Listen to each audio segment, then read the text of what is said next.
Olá, gente, tudo bem? Olha só, hoje mais uma aulinha sobre geologia, tá? Quem não acompanha a primeira aula, volta um pouquinho lá, assiste a primeira e na sequência manda bronca nessa aula sobre eras geológicas, placas tectônicas, estrutura interna da Terra e aí qualquer dúvida põe lá nos comentários que a gente vai trocando ideia com vocês. Valeu? Bom estudo! Bom, dando sequência, portanto, à nossa aula sobre fundamentos de geologia, hoje a aula de número 2, né, para ficar mais fácil a nossa leitura, o nosso entendimento, nós vamos fazer uma análise sobre as estruturas internas e os movimentos, tanto internos quanto externos, né, sobre a estrutura do planeta Terra. Beleza?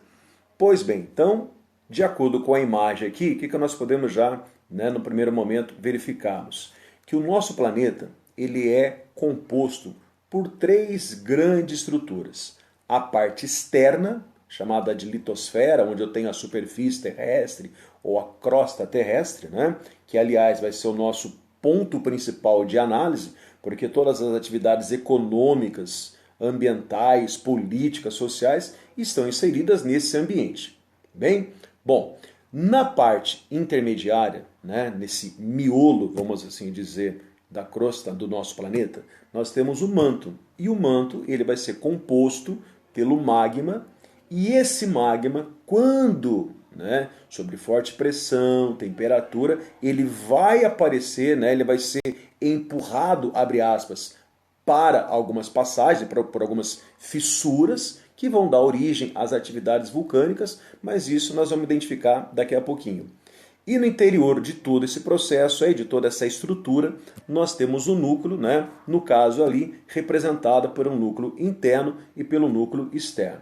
Bem, um dado interessante e curioso é que, na maioria das vezes, vocês poderão encontrar esse núcleo com a palavrinha NiF, níquel e ferro, representando o quê? Uma concentração maior desses elementos no interior do nosso planeta. Tudo bem?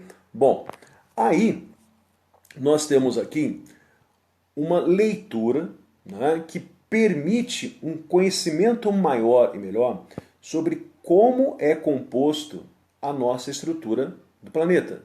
Seja uma composição química, né, os elementos, os produtos, os minérios ou minerais que compõem essa estrutura interna e ao lado as propriedades físicas. E isso permitiria ou permitirá no futuro, né, inclusive fazer levantamentos sobre potencial energético. De repente, se você quiser fazer uma abordagem sobre energia geotérmica, eu posso imaginar, né, a presença de áreas que poderão ser exploradas a partir desse contexto. Beleza? Então, só para fazer um levantamento, um paralelo sobre as composições físico-químicas que ocorrem no interior do nosso planeta. Beleza? Pois bem, aí nós vamos para o ponto-chave, creio eu, que até um resumo geral aí nesse primeiro momento da nossa aula, que é o seguinte: vocês estão observando que nesse mapa há todo um recorte, né? Tanto em áreas continentais, se você pensar ali, identificar no sul da Ásia, como principalmente em regiões oceânicas. O que é isso? Como o próprio mapa, a leitura está na legenda, está lá, né?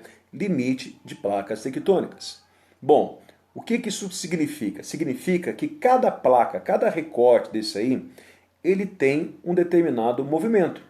Né? Esse movimento pode ser de aproximação com outra placa ou de afastamento com outra placa, né? Ou mesmo um deslocamento lateral entre elas. Então eu vou dar alguns exemplos para interpretar melhor essa leitura do mapa. Quer ver? Vamos pegar um exemplo bem clássico no primeiro momento, aí, a placa sul-americana, onde nós temos o território brasileiro.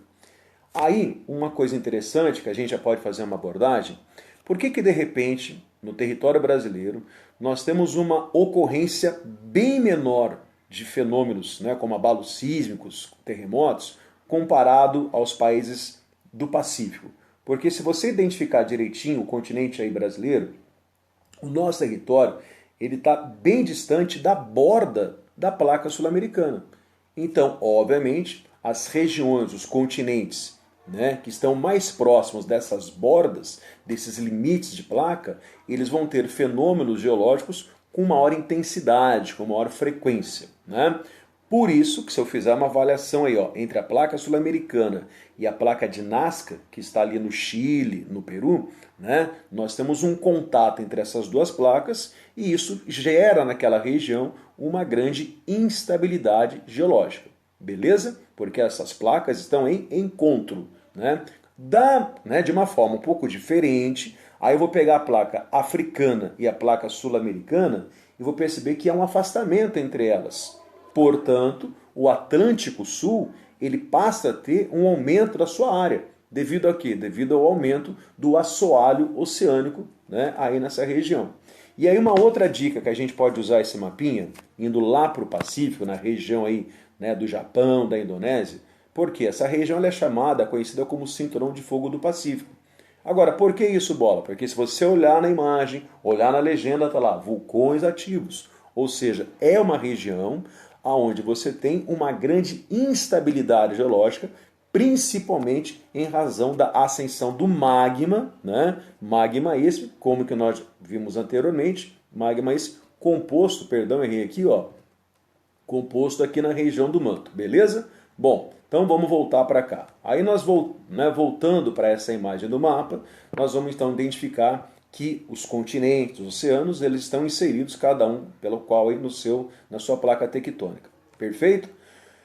Esses movimentos de placas, eles estão representados aqui, né? E esse movimento nós vamos chamar aqui de tectonismo. Então nós vamos ter algumas formas de movimento dessas placas. Os movimentos convergentes, onde as placas elas vão de encontro uma à outra, né? Então, movimento convergente de placa tectônica.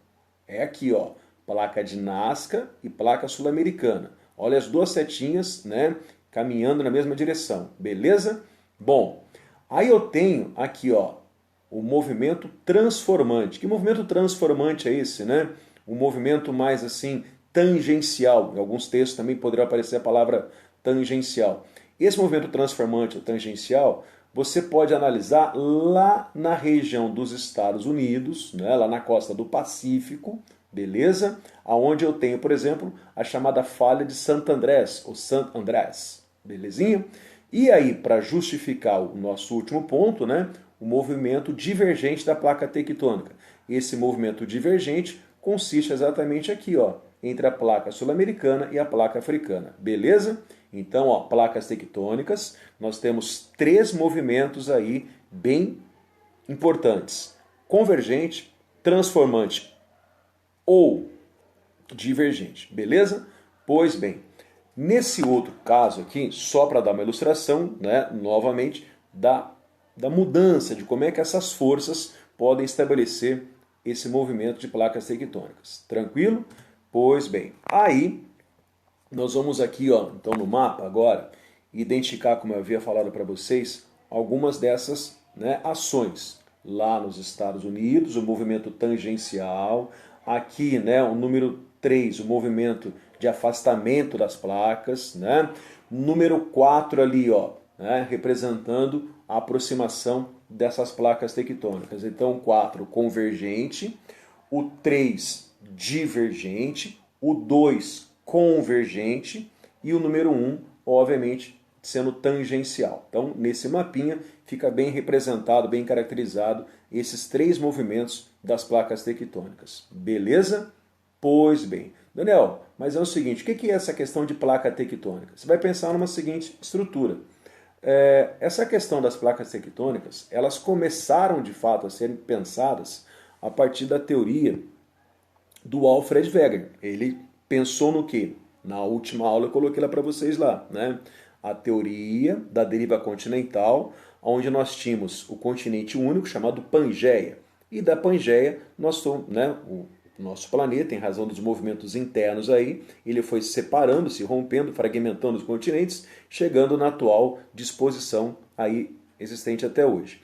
A partir da teoria da deriva continental é que surgiu, né, deu base para essa teoria das placas tectônicas, certinho? Bom, aí nós podemos dar um outro foco na relação desses agentes, né? Até mudei um pouquinho lá, tá lá, dinâmicas terrestres, ou seja, nós temos que entender 2 importantes processos, 2 importantes dinâmicas. as dinâmicas internas e externas. As internas nós vamos chamar de endógenos e as externas de exógenos, beleza? Essas dinâmicas terrestres, ou esses processos, né, terrestres aí, eles vão, obviamente, moldar ou formar o relevo. Então vamos começar primeiro como é que o relevo ele vai ser formado, né? Então o relevo ele é formado por alguns fatores internos. Aí citemos aqui, ó, o tectonismo, o vulcanismo e os terremotos ou abalos sísmicos, tá?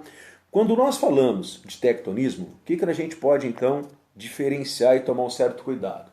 Nós vamos ter duas formas de tectonismo, tá? O tectonismo orogenético ou epirogenético.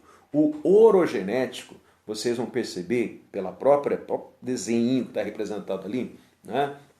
É quando eu tenho o movimento horizontal dessas placas. E a partir desses movimentos horizontais da placa vão surgir as chamadas dobras, né? Não somente as dobras, como também as falhas tectônicas. Então, tomemos o devido cuidado com a palavra dobramento moderno e falha tectônica. Dobramento moderno significa o quê? Uma formação geológica que foi, né, ocasionada por um movimento tectônico e formou uma montanha. Ao mesmo tempo em que a falha tectônica é exatamente esse rebaixamento, né, esse, abre aspas, pelo amor de Deus, né, um valezinho que foi sendo formado ali. Então, por enquanto, vamos ficar com essa ideia, né? Dobramentos orogenéticos são as montanhas jovens, né? E as falhas tectônicas serão as grandes áreas de depressões ali. Tudo bem? Mas isso nós vamos ilustrar com mais calma um pouco mais à frente, já que agora a gente tem que ter um pouquinho mais de base para poder entender lá na frente o assunto. Agora, o que vem a ser essa tal da epirogênese, ou um tectonismo epirogenético, né? Se na orogênese o movimento foi horizontal, aqui nós estamos falando de um movimento vertical, né? Ele não vai provocar falha, isso é importante estabelecer, né? Mas quando eu tenho essa epirogênese, nós vamos ter aí duas situações, o soerguimento ou a subsidência. Ô Bola, o que é o soerguimento? O soerguimento é quando eu tenho a elevação do relevo. E a subsidência, como o próprio desenho está representado para você ali, vai ser o valezinho, né? Então, vamos só tomar de novo cuidado nesse dois contextos.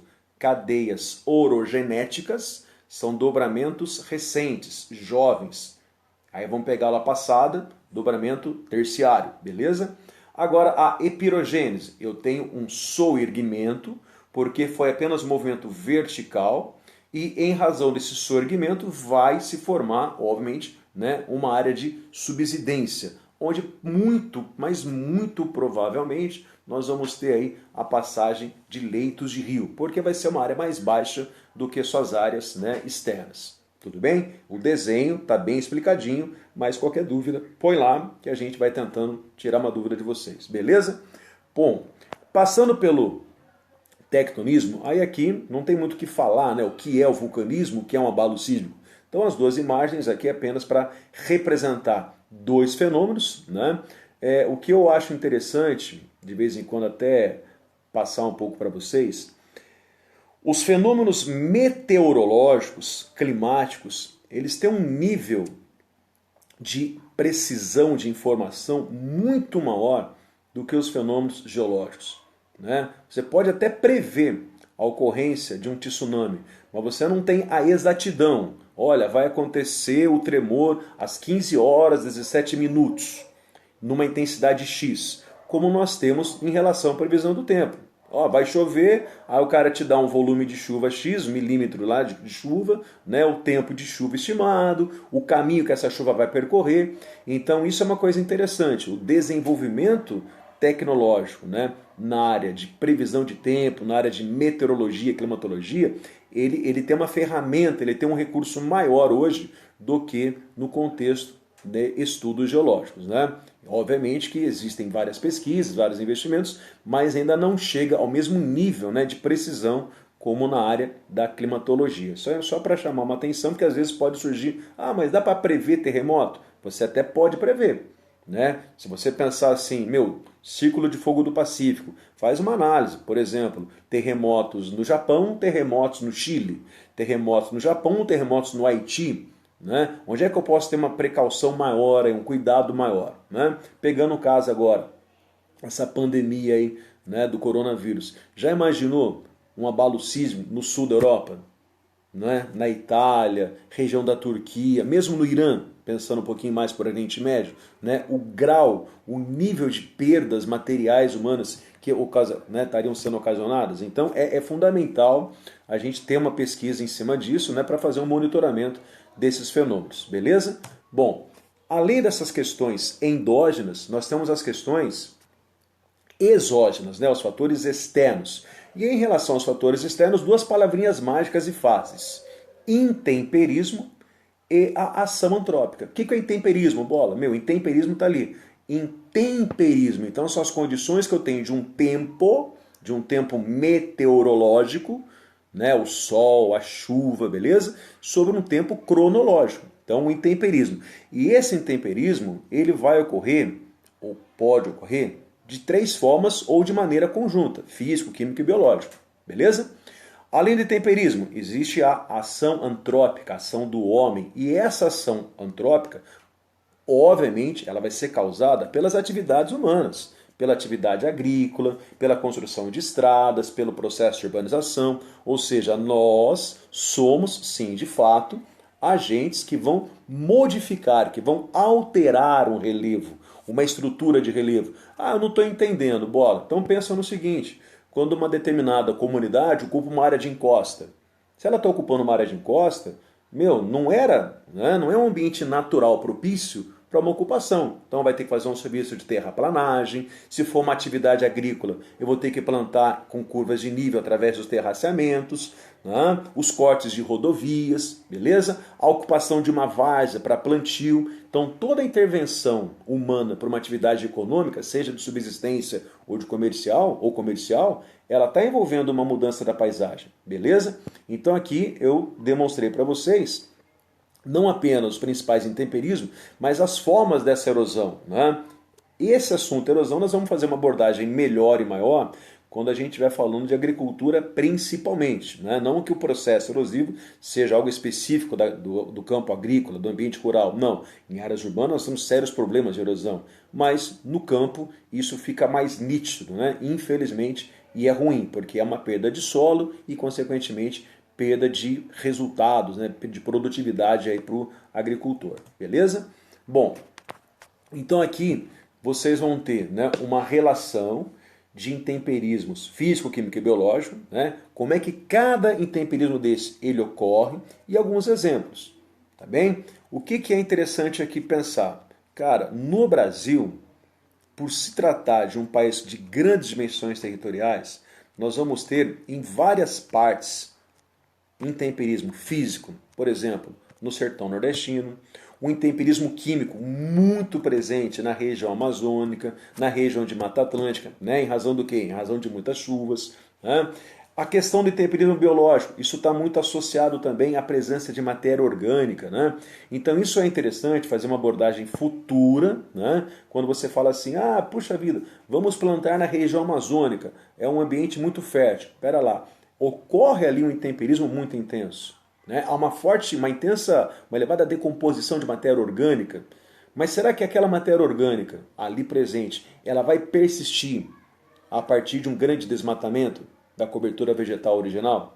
Porque se eu tiver um desmatamento intenso numa determinada área, muito provavelmente a quantidade de matéria orgânica ela vai reduzir. E, consequentemente, a fertilidade do solo também tende a ser menor. Né? Então, só para a gente poder entender um pouquinho sobre a importância de fazer uma análise aí sobre esses intemperismos e uma maneira de estar enxergando isso no espaço brasileiro, beleza? Bom, aí aqui, para a gente estar meio que fechando, amarrando para a próxima aulinha, né? Se os fatores internos eles formam o relevo, os fatores externos modelam o relevo. Então, quando eu olho esse relevo de maneira externa, obviamente, né, o que nós podemos encontrar de maneira bem genérica? Então, eu tenho as montanhas, posso pensar em Campos do Jordão, né, áreas mais elevadas da Serra da Mantiqueira, beleza? Temos as planícies, pela imagem até do desenho ali, podemos pensar numa planície litorânea, na planície amazônica. Aí nós temos os planaltos, perfeito? Esses planaltos, a gente vai usar aqui o principal exemplo, a região central do Brasil, né? Então, planalto, e junto a esses planaltos, na borda desse planalto, a formação das chamadas depressões, beleza? Então, em linhas gerais, principais tipos de relevo, montanhas, planícies, planaltos e depressões. Alguém já vai perguntar, pô, mas no Brasil tem montanha? Calma, que depois a gente vai falar nisso. Nós não temos montanhas jovens, nós não temos dobramentos modernos, cadeias terciárias. As nossas montanhas são antigas, lá do pré-cambriano, são desgastadas. Bom, e aí, né, por conta dos tipos de relevo, o que eu vou ter no contexto, né, para fechar com chave de ouro aí? O surgimento das rochas, que eu já havia falado na aulinha anterior e hoje também. Então a primeira rocha a se formar é a rocha proveniente do magma, né, a rocha ígnea, né, que a partir de vários processos do intemperismo e processos também internos, da dinâmica interna, né, vão passar por processos de metamorfismo, de sedimentação, resultando, portanto, né, em 3 tipos de rochas, tá? As rochas ígneas, as sedimentares e as metamórficas. Por enquanto, nós vamos pensar dessa maneira, tá? As metamórficas, principalmente para minerais metálicos. As rochas ígneas vão ter um potencial de matéria orgânica interessante. Se você pensar no Japão, né, parte da Itália, as regiões que eu tenho, a base da montanha, a base de uma montanha vulcânica, ela é bastante povoada, ela é bastante usada para atividade agrícola, exatamente pela concentração maior de matéria orgânica ali, né? E, obviamente, que os terrenos sedimentares, o nome já diz, né? Então você tem muito sedimento, muita presença aí de matéria orgânica, geralmente associado às áreas às áreas de planície, tudo bem? Então só tomar esse cuidado, não é exclusivo de planície, você pode ter planalto sedimentar, por exemplo, beleza? Bom, então fechando, aqui você tem uma revisãozinha rápida, né, bem objetiva para vocês aí, identificando os principais agentes internos e externos, beleza?